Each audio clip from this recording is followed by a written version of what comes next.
एक बार राज दरबार में नीलकेतु नाम का यात्री राजा कृष्णदेव राय से मिलने आया। पहरेदारों ने राजा को उसके आने की सूचना दी। राजा ने नीलकेतु को मिलने की अनुमति दे दी। यात्री एकदम दुबला पतला था। वह राजा के सामने आया और बोला, महाराज, मैं नील देश का नीलकेतु हूँ और इस समय मैं विश्व भ्रमण की यात्रा पर निकला हूँ। सभी जगहों का भ्रमण करने के पश्चात आपके दरबार में पहुँचा हूँ। राजा ने उसका स्वागत करते हुए उसे शाही अतिथि घोषित किया।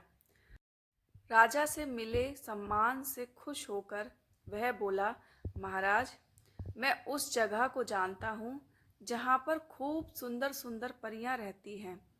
मैं अपनी जादुई शक्ति से उन्हें यहाँ बुला सकता हूँ।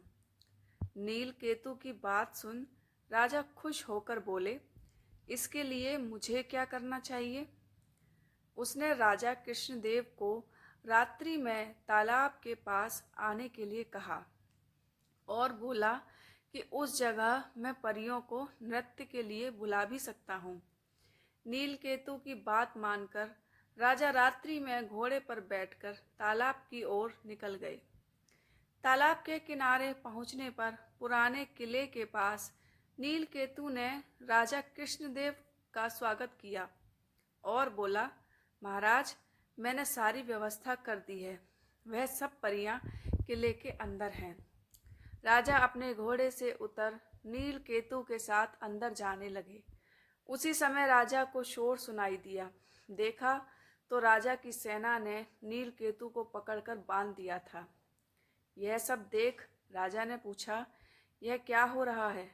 तभी किले के अंदर से तेनालीराम बाहर निकलते हुए बोले, महाराज, मैं आपको बताता हूँ।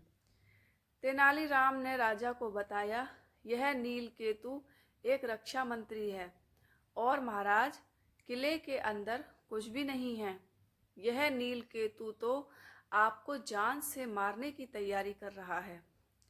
राजा ने तेनालीराम को अपनी रक्षा के लिए धन्यवाद दिया और कहा, तेनालीराम, यह बताओ, तुम्हें यह सब पता कैसे चला?